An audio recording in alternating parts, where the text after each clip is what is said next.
Hi everyone, Helen Blunden here. Hope you're happy, healthy and well.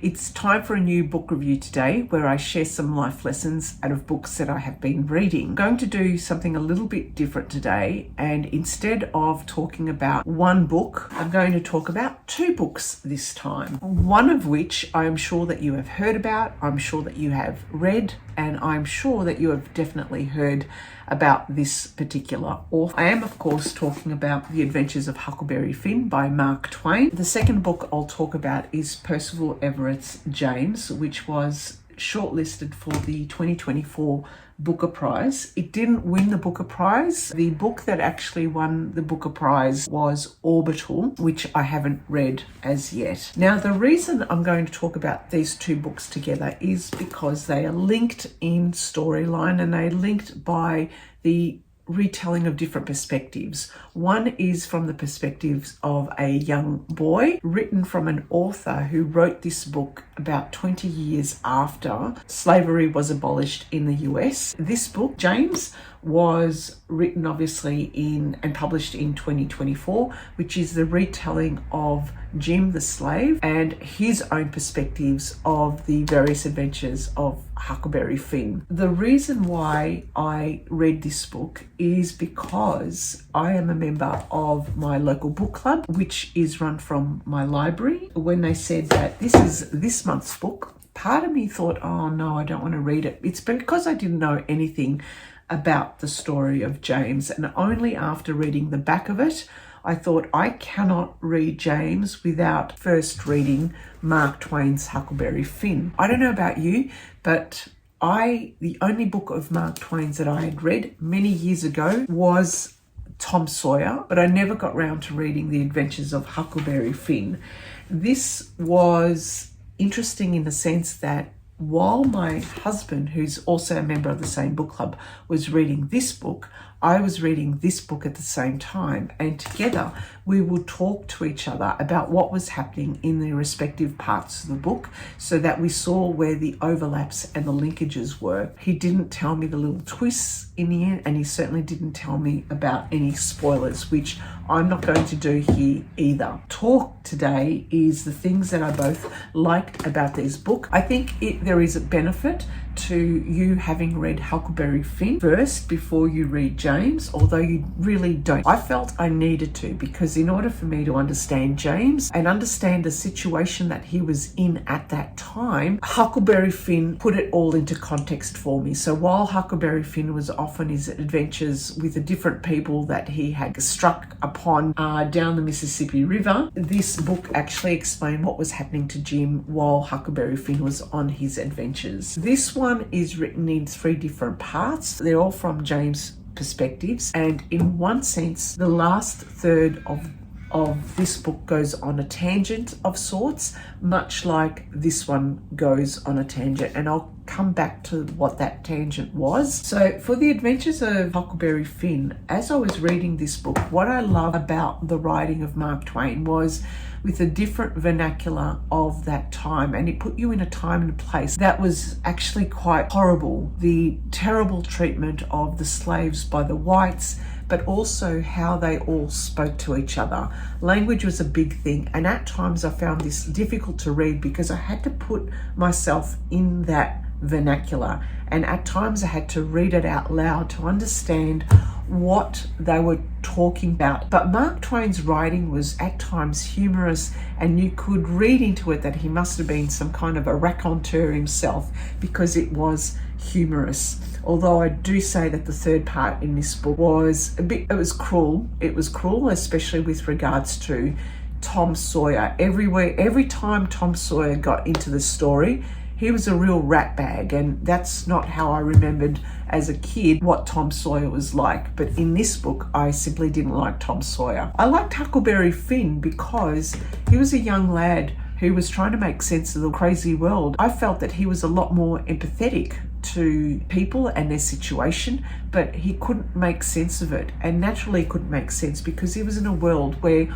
all the actions and behaviors around him and how the whites treated the blacks, that's all he had to go by. Also, how his father treated him terribly, that's all he had to go by. So he was kind of lost, but he also understood that something was NQR, something was not quite right in how the slaves were treated by the whites. And Huckleberry Finn, to me, was a lot more likable and empathetic character to, say, Tom Sawyer, who I just wanted to wring his neck. The other thing about this book, it sent me down a rabbit warren, was I did a bit of research into Mark Twain, and I was amused by the fact that he was a raconteur, and at one stage of his life he had invested his money in different business ventures that went by the wayside, and he had to go on this lecture circuit around the world, and he had come out to Melbourne. And in Melbourne in the 1880s, it was a relatively new city. We are still quite a relatively new city,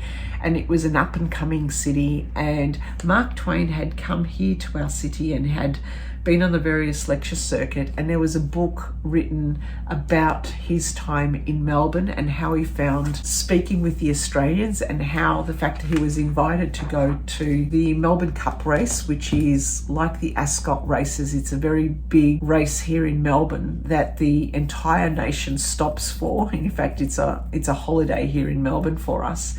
And he was fascinated by the Melbourne Cup, so much so that when he went back to the States, he wrote a story from the horse's perspective, and that was inspired by the Melbourne Cup. And that just showed to me that I've got to read more of Mark Twain, because I liked his writing, and I like how he made Huckleberry Finn as to a more empathetic character, showing the injustices of the world through a child's eyes. So after reading Huckleberry Finn, I immediately started reading James, and instantly in the first chapter I was immersed into the life of James. And having just read Huckleberry Finn and going from the child's perspective and then going into the slave's perspective of the very same situations was an eye-opener, and I thought it was actually quite creative, and probably the reason why it was nominated for a Booker Prize, because it presented that very unique retelling of Jim's or James' story. His name is James, and James denotes a more formal aspect to his name,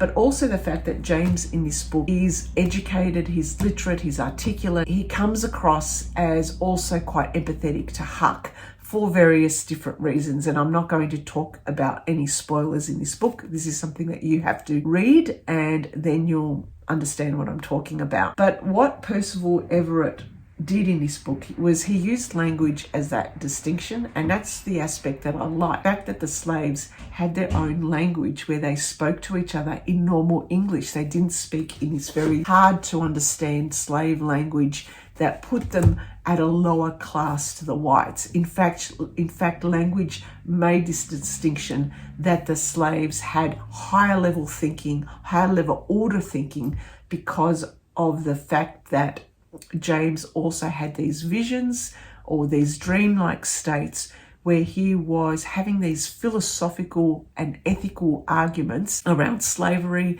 around freedom, around liberation, around identity. That is something that was very different to what I have read before in different books. So maybe that was a reason why it was nominated for the Booker Prize, because it presented language as a distinction and a difference between the whites and the blacks. Much like what Mark Twain did here in this book as well. We got that feeling quite strongly. In both ways, I thought the way the whites spoke was derogatory anyway, was pathetic, and just showed how illiterate they were themselves. There's a few parts in this book that made me laugh out loud, especially with the idiocy of Duke and King, those two idiots that came across Huckleberry Finn. The other thing about this book is, and it came out quite strongly for me, was the fact that the benefits of reading and writing, and the benefits of writing yourself into existence. And because Jim was articulate, he also knew how to write, and he had this little pencil that had come to him through very grave circumstances, and he was using the opportunity to write his story in a notebook. And this writing yourself into being also, for me,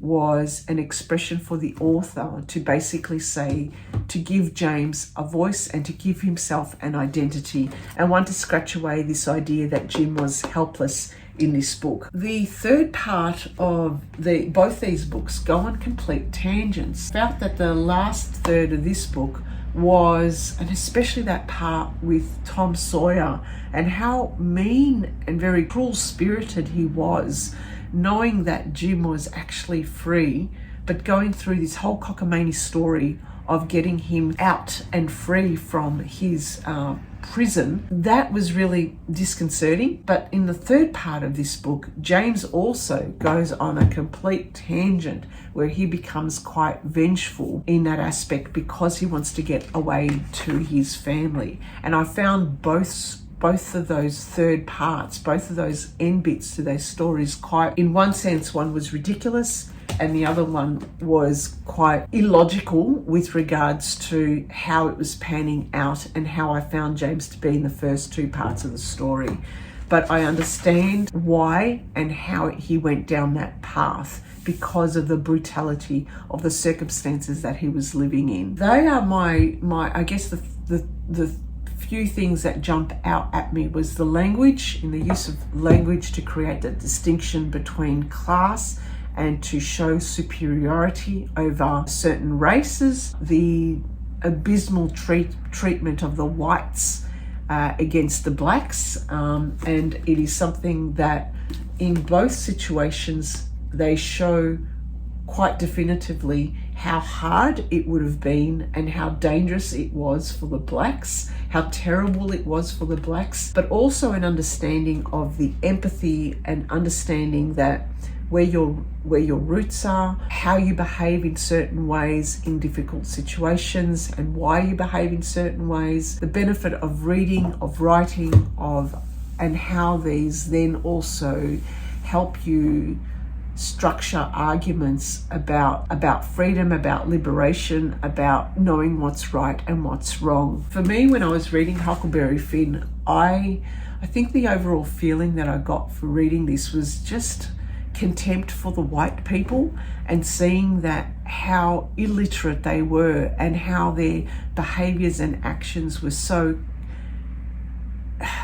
disgusting to the slaves. But in James, the fact that the author had given the blacks this language that set them apart and set them to be superior in this sense, I really accepted in that, and I accepted that. I thought that was a great retelling of this story to give James his voice, but I don't know why in the third part somehow he had changed in some way.